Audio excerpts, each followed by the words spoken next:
Road ஃபுல்லாக பார்த்தீங்கன்னா central மீடியேட்டில் கொடி வச்சுருக்காங்க, ஃபுல்லாக கொடி வச்சுருக்காங்க. அதுவும் நம்ம ஏரியாவில் பார்த்தீங்கன்னா மெட்ரோ ஒர்க்கு போயிட்டுருக்குது. சாதாரண ஈவினிங் டைம்லாம் பார்த்தீங்கன்னா போவே முடியாது, அவ்வளோ டிராஃபிக்காக இருக்கும், வண்டி நெரிசல்லாம் அவ்வளோ இருக்கும். அந்த மெட்ரோ நடக்கிற அந்த போர்ட்லேயே பார்த்தீங்கன்னா திமுகவோட கொடி கட்டி வச்சுருக்காங்க, சென்ட்ரல் மீடியேட்டட் ஃபுல்லாக கொடி கட்டியிருக்காங்க. நாதமுனி தேட்டர் வெளியே பார்த்தீங்கன்னா ஒரு போர்டு நிற்கிது, அதாவது முதலமைச்சர் வரத்துக்கு ஒரு கட் அவுட் ரெடி பண்ணுறதுக்கு ஒரு போர்டு ஒன்று வச்சுருக்காங்க.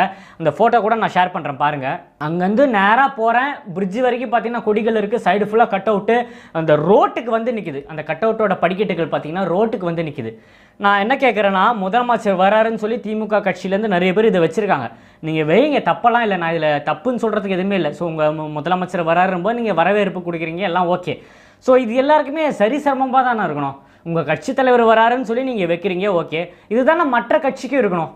இது நான் ஏன் சொல்கிறேன்னா, கொஞ்சம் மாதத்துக்கு முன்னாடி, அதாவது ஜூன் மாதம் ஜூன் எண்டில் பார்த்தீங்கன்னா எங்கள் தலைவர், தமிழக வெற்றி கழகத்தோட தலைவர் தளபதி விஜய் அண்ணனோட பிறந்தநாள் அன்றைக்கி பார்த்தீங்கன்னா நாங்கள் எல்லாருமே, எங்கள் மத்திய சென்னையில் இருக்க மாவட்ட செயலாளர், எங்கள் பகுதி நிர்வாகி எல்லாருமே சேர்ந்து ஒரு முடிவு பண்ணுறேன். என்னென்னா, விலையில்லா விருந்தகம். தமிழ்நாட்டில் இதை பற்றி நிறைய வீடியோ நான் போட்டிருக்கேன். தமிழ்நாட்டில் 365 நாளும் சாப்பாடு கொடுக்குறது தான் விலையில்லா விருந்தகத்தோட திட்டத்தோட நோக்கம்னு சொல்லலாம். கிட்டத்தட்ட 4 வருஷமாக கட்சி ஆரம்பித்து கிடையாதுங்க.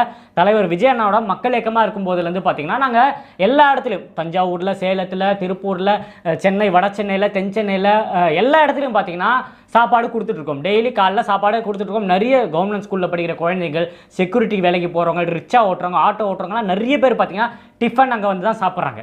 ஸோ மத்திய சென்னையில் எலெக்ஷன் டைமுன்றனால எங்களுக்கு அன்றைக்கி பர்மிஷன் கொடுக்கல, அதுக்கப்புறம் மெட்ரோ ஒர்க்கு போகுதுன்னு சொல்லி இதை தள்ளி போட்டுகிட்டே இருந்தாங்க. ஸோ தலைவரோட பிறந்தநாள் இப்போ நம்ம தமிழக வெற்றிக்கழகம் கட்சி ஆரம்பிச்சாச்சு. ஸோ இப்போ நம்ம தொடர்ந்து பண்ணுவோம்னு சொல்லி எங்கள் பொதுச் செயலாளர்கிட்ட, தலைவர்கிட்ட எல்லாம் பர்மிஷன் வாங்கி நாங்கள் ரெடி பண்ணிட்டோம். ஸோ ஜூன் எண்டில் நாங்கள் அதை இனாக்ரேட் பண்ணுறதுக்கு பொதுச் செயலாளர் வர வைக்கிறோம். அவர் பாடி பிரிட்ஜ் வரையே வராரு, வில்லிவாக்கம் தொகுதிக்கு வராரு. வரும்போது நாங்கள் கொடி வைக்க பிளான் பண்ணோம். யாருமே கொடி வைக்கக்கூடாது, சரி ஓகே. பேனருக்கு பர்மிஷன் கேட்டோம், யாருமே பேனர் வைக்கக்கூடாது, சரி ஓகே. அவர் வரவேற்கிறதுக்கு எங்கள் நிர்வாகிகள்லாம் சேர்ந்து பிரிட்ஜு கீழே போய் நிற்கிறோம். இங்கே யாரும் கூட்டமாக நிற்கக்கூடாது, எல்லாம் சந்துக்குள்ளே போய் நில்லுங்க. நாங்கள் சரி எங்கே தான் பேனர் வைக்கிறதுன்னு கேட்டால், நீங்கள் ஓப்பன் பண்ணுறீங்களே அந்த ஈவெண்ட்டுக்கு வெளியே வாசலில் வேணால் 4 பேனர் வச்சுக்கோங்க அப்படின்றாங்க. ஸோ கூட்டமாக வரக்கூடாதுன்ட்டாங்க. எல்லாருமே வச்சு எங்கள் பொதுச்செயலர் வரும்போது அதுக்கெல்லாம் கேஸு. அதுக்கப்புறம் ஒரு பேனர் ஒன்று சரிஞ்சு விழுந்தோன்னா ஒருத்தர் முதியோர் மேலே விழுந்துச்சு சொல்லி ஒரு கேஸு. ஸோ யார் பேனர் வச்சாரோ எங்கள் மாவட்ட செயலாளர் மேலே கேஸு. ஸோ யார் பேனரில் இருக்காங்க, அந்த ஃபோட்டோவில் இருக்கவங்க மேலெல்லாம் கேஸு. எல்லார் மேலேயும் வழக்கு. இந்த நிகழ்ச்சியை நடத்த விடாமல் ஒரே நெருக்கடி கொடுத்து அவ்வளோ பிரச்சனைங்க. காலைல 7 மணிலேருந்து அந்த நிகழ்ச்சி முடிகிற வரைக்கும் ஒரே பிரச்சனை.